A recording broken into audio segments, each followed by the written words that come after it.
The cops' hearts sank as they realized they were standing in the middle of a gruesome crime scene. I'm trying to figure it out. Figure what out? Cause of death. What was meant to be a welfare check quickly turned into a haunting crime scene.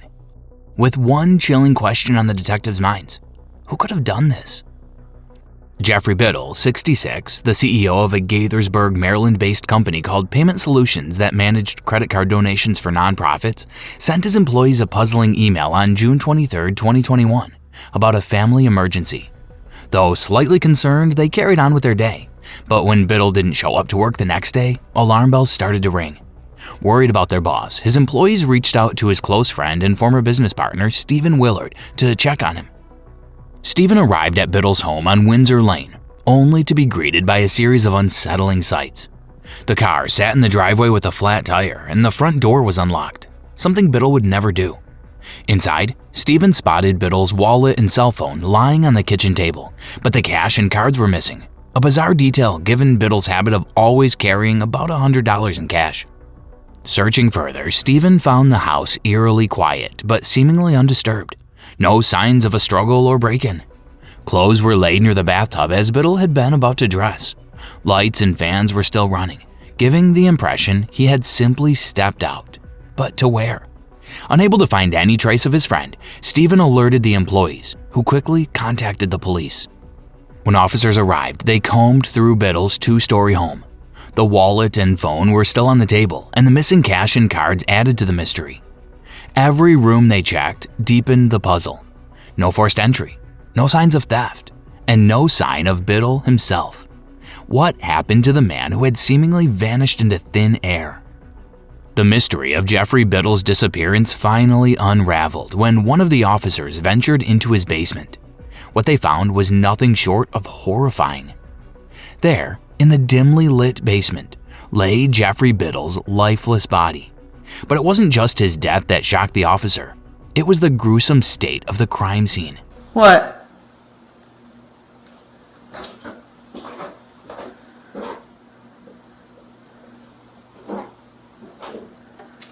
Ever go down? No, hang tight there.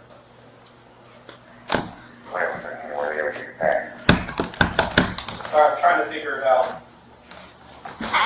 Figure what out? No updates on the tag. Cause of death.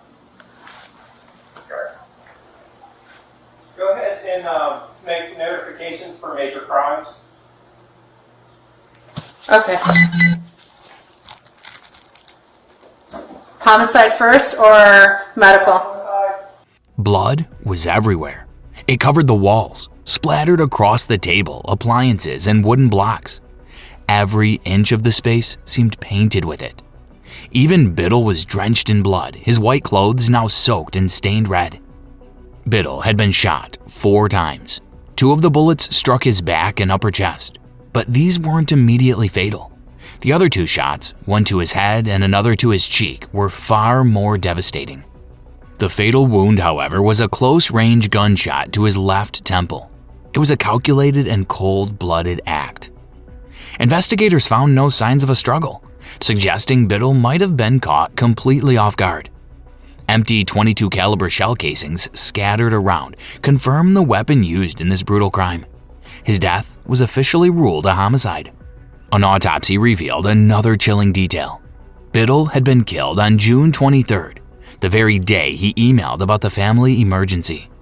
Since he lived alone, no one noticed anything was wrong until the following day. Now, detectives were racing against time. The killer was still out there, possibly planning their next move or trying to escape. The stakes couldn't have been higher. Detectives wasted no time and started their investigation by speaking to Geoffrey Biddle's employees, the people who knew him best. One employee revealed they had dinner with Biddle on June 22, 2021, the last time anyone saw him alive. His WhatsApp activity also stopped that same evening. The employees shared a puzzling detail with the detectives. On June 23rd, the day of his murder, Biddle had sent an email saying he wouldn't be coming to the office due to a family emergency. While this might not have raised eyebrows at first, something didn't sit right.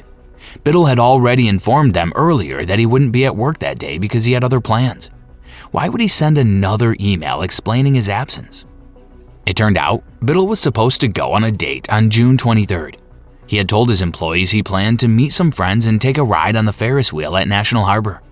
Everyone in the office knew about his plans, so the email about a family emergency seemed unnecessary and strange. His daughter Elizabeth confirmed that there was no family emergency that day, adding another layer of mystery. As detectives dug deeper, they discovered Biddle never showed up for his date. The woman he was supposed to meet confirmed this, but an even more curious detail emerged from Biddle's phone records. On the morning of June 23rd at 7:58 a.m., a call was made from his phone to SunTrust Bank, his first contact with the bank since 2018. Even stranger, he had visited the bank's website earlier that morning around 7 a.m. Why would Biddle suddenly reach out to the bank on the day of his murder? The pieces started coming together when one of Biddle's employees flagged suspicious transactions in his bank account. 3 checks totaling $18,050 had been cashed by a man named Billy Phillip. 2 of these checks, worth $9,500 and $4,500, were cashed on June 23rd, the day Biddle was killed. The third was cashed on June 25th. Oddly enough, these checks were dated days earlier, June 17, 18, and 20. Who was Billy Phillip? The answer shocked detectives. Phillip was a former employee of Biddle's company, terminated in July 2020 for fraud and poor performance. Stephen Willard, Biddle's ex-business partner, revealed that Phillip had stolen checks from the company before being fired. Biddle knew Phillip wasn't close to him. This raised the burning question: why would Biddle sign large checks for a disgraced ex-employee he had fired for fraud? And if he didn't willingly sign them, how did Phillip get access to Biddle's account? The investigation had taken a sinister turn, and detectives knew they were closing in on the truth. Detectives couldn't shake the unsettling feeling about the checks signed to Billy Phillip. A closer investigation revealed the truth. Jeffrey Biddle had never signed them. When the cashed checks were examined in detail, experts discovered the handwriting wasn't Biddle's at all. It was Phillip's. The most telling sign? The way the letter B was written in both Biddle's forged signature and Phillip's name on the back of the checks. They were nearly identical. This led detectives to conclude that Phillip had forged the checks. Surveillance footage from the bank revealed another chilling detail. Phillip appeared calm and composed while cashing the forged checks. There was no sign of nervousness, no fidgeting, nothing to suggest he was doing anything wrong. Then, detectives uncovered a sinister clue in Phillip's Google search history. He had searched phrases like, "Can a bottle work as a silencer?" "Will tape on a muzzle break reduce noise?" And "Does ear ringing from gunshots go away?"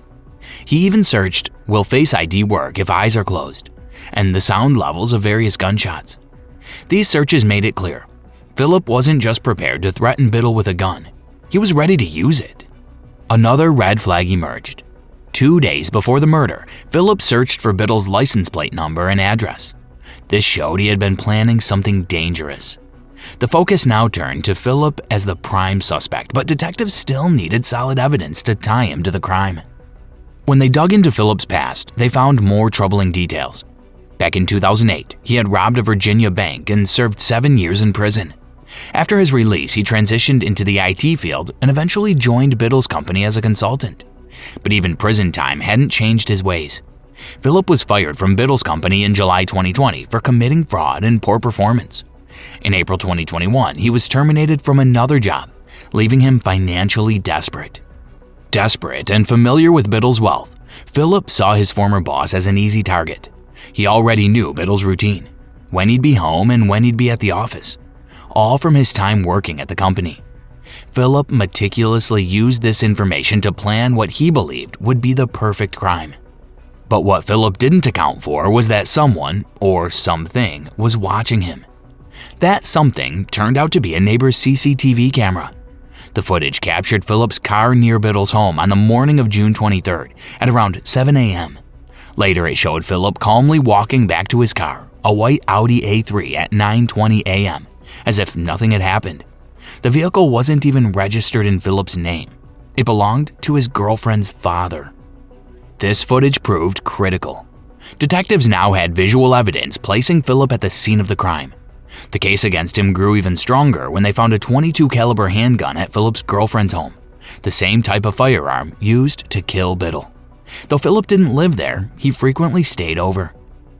With the CCTV footage, the forged checks, Philip's incriminating search history, and the recovered gun, detectives had all the evidence they needed. The net was closing in, and it was time to make the arrest. On June 29, 2021, Billy Phillip was arrested at his Key West Avenue home. During a search, investigators discovered Jeffrey Biddle's cards and checkbook inside Phillip's car, a discovery that strengthened their case. He was promptly charged with the first-degree murder of Biddle and brought in for questioning. Phillip, however, denied any involvement in the murder.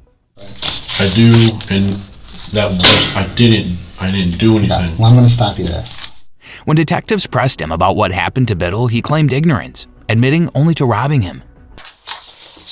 Who's Jeff Biddle? Guy I used to work for. You ever cash any of his checks? I have. Have you ever forged any checks from Jeff to yourself? Twice. Okay, when was that? I don't even know when that was. What do you mean I know when that was? It was recently. How recent? Last week. Okay. Where did you get those checks? What, Jeff's checks? Mm-hmm. It's just where I'm real scared right this second. Okay. But the investigators weren't buying it. The turning point came when the detective revealed their most incriminating evidence, CCTV footage from outside Biddle's home. The video showed Philip at the scene and captured the car he drove that day. The evidence left no room for doubt. But at 7:02 a.m., this car goes by Jeff's house. So this camera is the corner house, which is the one next to Jeff's. Okay. So this is Jeff's street. Okay? So right around the same time that SunTrust website, accesses this car, which right now, I can't see the tag on this, okay? But that's your car. I know it's your car. Going by. Then, that email sent at 9:07. All right? No other emails or any text messages go out from Jeff's phone.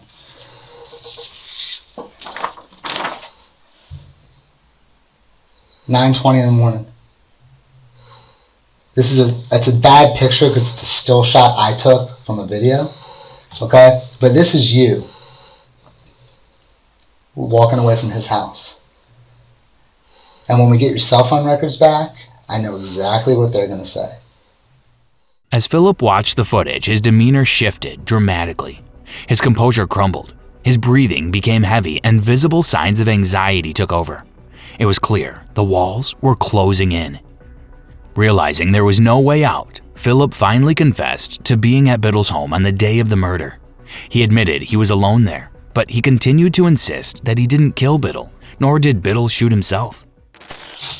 There's no question that you did this. There isn't, or that you were there. I was there, but I didn't kill him. So what happened? If you were there but you didn't kill him, what happened? And this is the part that just... So that's you on video. What happened? Was somebody else with you? No. Okay. Did he shoot himself? No.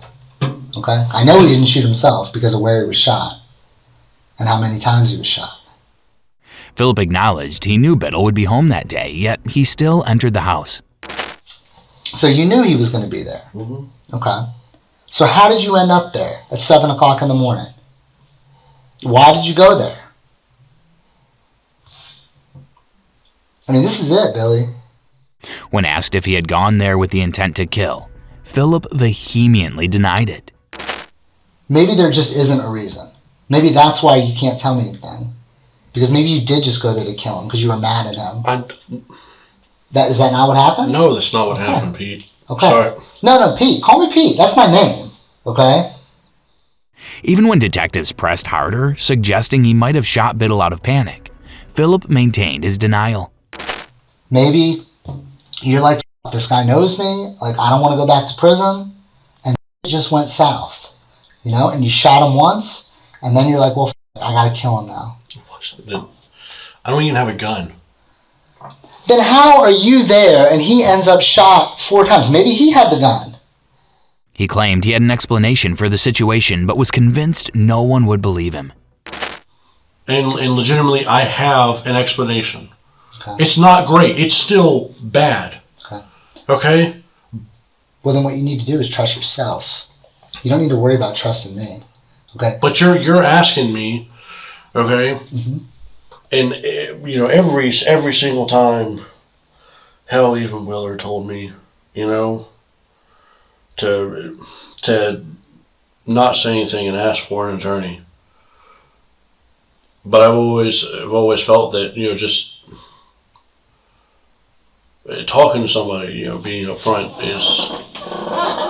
is always the better option. But well, Billy, the thing is, man, is like. And I don't want to be labeled as a monster because I'm not a monster. So that's what I'm telling you, bro. But they're already labeling me a monster. Nobody's labeled you anything. Okay? It's just me and you here. Okay? Nobody knows you're here except for me and the guys that I work with. Hell, you know? my fiance and my son, though. Well, there's nothing we can do about that, okay? You know, but... Except put the right picture out there. Don't put the monster picture out there. That's not what it is. Let's put the right picture out there. But see, you're not gonna believe you're not gonna believe it. I don't have a gun. I'm sorry, I just don't have one. Okay. Okay? Now, how I came into the checks was the same day. Okay? While Philip confessed to robbing Biddle and breaking into his home without permission, he stubbornly denied committing the murder. Despite the mounting pressure, he refused to reveal what had truly happened inside the house that fateful day. I didn't kill anybody, Pete. So what happened? You said you got there before 8 o'clock. How did you get in the house? Through the front door. Was it locked or unlocked? It was unlocked. You rang the doorbell? I knocked on the door a few times. The front door? Yes. Alright, so then what happened? How many times did you knock on the door? Twice with my standard knock I do. Okay. Did Jeff come to the door? No. So did you let yourself in? I went and smoked a cigarette first. Thinking maybe he was just in the bathroom or he was running late. Can I please talk to my fiance? You'll have a chance to talk to her. Okay? But I can't let you talk to her yet. Okay? You'll get a chance. I want you to be able to talk to her. You know? But I can't have you talk to her yet. Why not? Because I can't. You know, we gotta finish what we have to do here. And then you'll have an opportunity. She still has her phone. We didn't take it. We left it with her. You know, we don't want to leave her with a newborn baby and her phone. Where's my son? His mom's coming to get him. Why would you take her phone? We didn't take her phone. That's what I'm trying to tell you. She has her phone. I don't have her number. Well, I'll make sure you have it before we leave here. So you got there before 8. You knocked on the door. No answer. You went and smoked a cigarette. What happened next? Pete, what I did was wrong, but I didn't kill him. Okay? I did not kill anybody. So what happened? How did you get into the house? You said the front door. It was unlocked. So you let yourself into the house. I can't do it. I can't do it.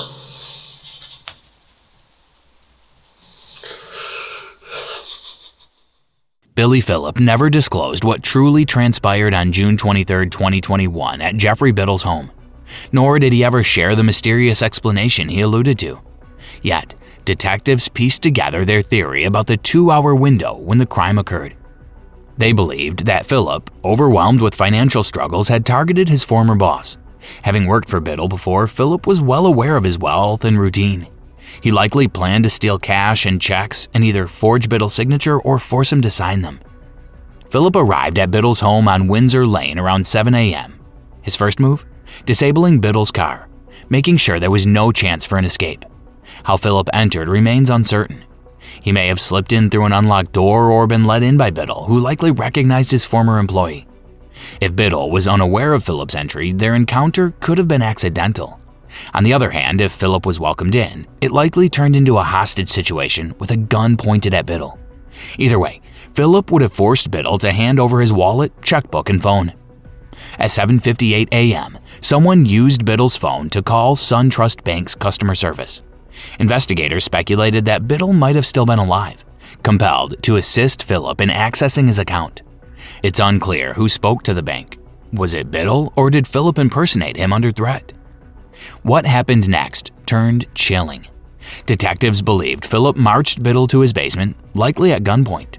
The basement provided seclusion, ensuring no gunshots would be heard. Once there, Philip pulled the trigger. But Philip wasn't done yet. In an attempt to cover his tracks, he sent an email from Biddle's account at 9:07 a.m., informing his employees that Biddle wouldn't be at work that day. Ironically, this email, intended to divert suspicion, became a critical piece of evidence against him. By 9:20 a.m., Philip was seen casually leaving Biddle's home with stolen cash, cards, and checks. He drove away, acting as if nothing had happened. Detectives believe Philip spent a significant amount of time inside the house, ensuring his plan was executed almost perfectly. Little did he know, every calculated move would later unravel, pointing squarely back at him. On February 24, 2023, 38-year-old Billy Phillip pleaded guilty to first-degree murder, home invasion, armed robbery, and using a firearm during a felony. By then, he had already spent 2 years in custody. On May 2, 2023, Philip was sentenced to life in prison plus an additional 65 years after finally confessing to the murder. Court records showed that Philip had stolen a total of $18,144 from Geoffrey Biddle, including cash from forged checks and $100 from Biddle's wallet. Even after admitting to his crimes, Philip never disclosed what truly happened in the basement that day, June 23, 2021.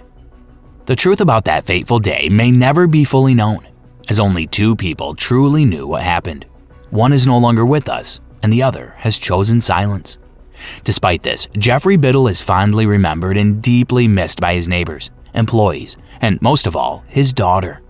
She finds solace in the lilies he lovingly planted for her, cherishing the memories of his frequent calls and heartfelt expressions of love. Though Jeffrey Biddle is gone, his memory lives on in the hearts of those who cared for him. May his soul rest in peace. What are your thoughts on this case? What do you think might have happened at Biddle's home that day? And why do you think Philip chose to stay silent about the details of the murder? Share your opinions in the comments below.